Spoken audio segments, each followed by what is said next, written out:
Hello friends, welcome back to my YouTube channel, जहां पर आपको ढेर सारी कहानियां सुनने को मिल जाएंगी। और आज की जो कहानी मैं आप लोगों के लिए लेकर आया हूं वह काफ़ी डरावनी होने वाली है। तो वीडियो को पूरा एंड तक देखें, और वीडियो अगर थोड़ा भी अच्छा लगे तो प्लीज़ मेरे इस वीडियो को लाइक करें एंड हमारे इस चैनल को सब्सक्राइब करें, ताकि हमारी आने वाली वीडियो का नोटिफिकेशन आप तक पहुँच जाए और हमारा चैनल भी थोड़ा सा ग्रो हो जाए। तो प्लीज़ गाइस, प्लीज़ चैनल को सब्सक्राइब ज़रूर करिएगा। और कहानी की शुरुआत करते हैं अब। ये कहानी है खून की प्यासी चुड़ैल की।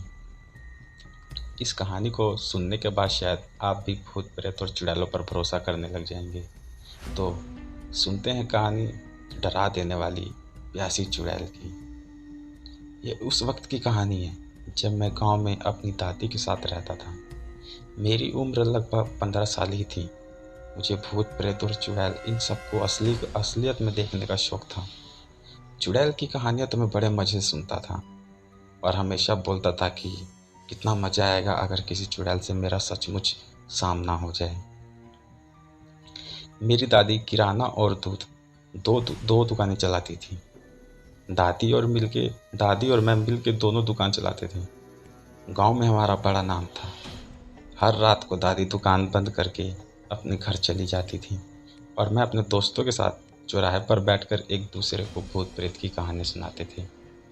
और कभी कभी तो हमारे साथ गांव के बूढ़े भी बैठ जाते थे और वो लोग भी हमें भूत प्रेत की कहानियाँ सुनाते थे। और कभी कभी तो गांव वालों से छुपते छुपाते हम तरह तरह के हॉन्टेड जगह पर भी जाया करते थे। इन सब में से सबसे आगे तो मैं ही होता था। मुझे उन डरावनी शक्तियों को बुलाने का बहुत ही ज़्यादा शौक था। पर मेरी ज़िंदगी में एक दिन ऐसा भी आया कि मुझे एहसास हो गया कि मैं कितनी बड़ी मुसीबत को बुलावा दे रहा हूँ। उस रात दुकान को बंद कर कर दादी अपने घर चली गई। मैं अपने दोस्तों के साथ दुकान की सीढ़ियों पर ही बैठ गए। मेरे एक दोस्त बाबूलाल ने चुड़ैल की सच्ची घटना बताई। उसने ये बताया कि हमारे पड़ोस के गांव वाले में हफ्ते भर पहले कुछ लोग जंगल में गए थे। उसी वक्त उन पर एक चुड़ैल ने हमला कर दिया था। उनमें से तो एक को तो उसने किसी शिकारी की तरह अपने हाथों से दबोच लिया था और उसकी गर्दन पर लंबे लंबे नुकीले दांत गाड़ कर उसका खून पीने लगी थी। बाकी लोग तो जैसे तैसे जान बचाकर वहां से भाग निकले और उनका वह दोस्त जिसका चुड़ैल ने खून पिया था, वह अगले दिन जंगल में किसी तालाब के पास बेहोशी की हालत में मिला था। लोग उसे हॉस्पिटल ले गए। वह बच तो गया, पर उसके शरीर में हमेशा खून की कमी रहने लगी थी और आज सुबह ही उसकी मौत भी हो गई। अब उस जंगल के रास्ते से कोई भी आता जाता नहीं है। वहाँ के सारे लोग हमारे गांव के लंबे रास्ते से आते जाते हैं। फिर मैंने इस बात को सुना और मैंने बोला कि ये भूत चुड़ैल की सभी अफवाहें हैंगी। जंगल में कुछ और ही कांड हो रहा है। फिर मजाक मजाक में हम सब ने शर्त भी लगा ली कि कोई जंगल के बीचों बीच जाके पुराने पीपल के पेड़ पर लाल कपड़ा बांध कर आए। वह सबसे बड़ा जिगर वाला माना जाएगा। उस चुनौती के लिए 3 लोग आगे आए, मैं, आशीष और विवेक। और दूसरी ही दिन रात को दुकान बंद करने के बाद सबने घर पे बोल दिया कि आज हमारे दोस्त का जन्मदिन है, तो हम लोग को आने में थोड़ा लेट हो जाएगा। और फिर मैंने एक लाल रिबन भी जेब में रख ली और विवेक की मोटरसाइकिल पर हम रात 9 बजे निकले। बाकी दोस्त जंगल के बाहर ही खड़े थे। आशीष मोटरसाइकिल चला रहा था। उस दिन चांदनी रात थी, इस वजह से आसपास का नज़ारा भी ठीक ठाक ही था। तीनों को डर भी लग रहा था, पर बात इज्जत की थी, इसलिए वह काम करना ही था। आशीष मोटरसाइकिल चलाने में उस्ताद था, इसलिए जंगल वाले रास्ते पर बाइक हर बार वही चलाता। हम जंगल के बीचों बीच पीपल के पास पहुंचे। मैं बाइक से उतरा और विवेक ने मुझे टॉर्च की लाइट की फोकस दिखाई।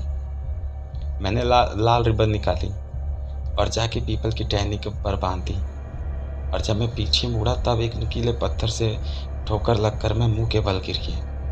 मेरे पैर में गहरी चोट लगी थी और खून भी पानी की तरह बहने लगा। मेरे दोस्तों ने मुझे सहारा देकर बाइक पर बिठाया। फिर हमने गाड़ी स्टार्ट करके गांव की तरफ निकल पड़े। बस थोड़ी ही दूर गए थे कि पीछे से किसी के गुर्राने की आवाज़ आने लगी। आशीष ने मोटरसाइकिल रोक दी और हम तीनों ने बाइक पर बैठे ही बैठे पीछे मुड़कर देखा। और जब उस वक्त जो नज़ारा हमने अपनी आंखों से देखा, उसे देखकर कुछ समय के लिए तो हमारे दिल की धड़कन और नाक से सांस आना भी बंद हो गया था, क्योंकि मेरा खून जिन पत्थरों पर गिरा था उन पत्थरों को एक औरत एक एक करके चाट रही थी। वह औरत पूरी तरह खून से नहाई हुई थी, सिर्फ उसकी आंखों की सफ़ेद पुतलियाँ ही दिख रही थी। खून चाटते वक्त वह हमारी तरफ देख ही रही थी। तभी अचानक से उसने पत्थर फेंका और हमारी तरफ झपट्टा मारी। फिर आशीष ने किसी रेसर की तरह बाइक भगाई। मैं उसे देखने के लिए पीछे मुड़ा था और वह औरत चार पैरों पर किसी नरभक्षी भेड़िए की तरह हमारा पीछा कर रही थी। एक पल के लिए तो उसने हमें पकड़ ही लिया था, पर किस्मत से आशीष के हाथ में बाइक थी। उसने बाइक 100 की स्पीड में भगाई और जब हम जंगल की सीमा से बाहर आ गए, तब ना जाने वह भयानक चुड़ैल कहाँ गायब हो गई। वापस लौटने तक हमारे सारे दोस्त घर जा चुके थे। फिर अगले दिन दादी ने देखा कि मैं कुछ परेशान और थोड़ा डरा हुआ था, तो उसने मुझसे सब कुछ सच सच उगलवा दिया और मैंने भी सब हकीकत बता दी। उस दिन दादी ने मुझे खूंटे में बांध कर मारा था और बाकी दोस्तों के भी घर जाकर दादी ने एक कारनामा बता दिया। सबको जमकर मार पड़ी थी। फिर दादी ने सिर्फ 2 दिनों के अंदर ही हमारी दोनों दुकानें और बंगला गांव के पाटिल को बेच दिया। और एक रात को जबरन उसने मुझे हनुमान जी के मंदिर में भी सुला दिया।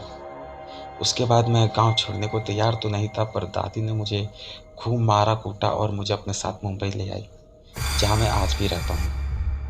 कुछ दिनों बाद जब सब कुछ नॉर्मल हो गया, फिर मैंने दादी से गांव छोड़ने का कारण पूछा।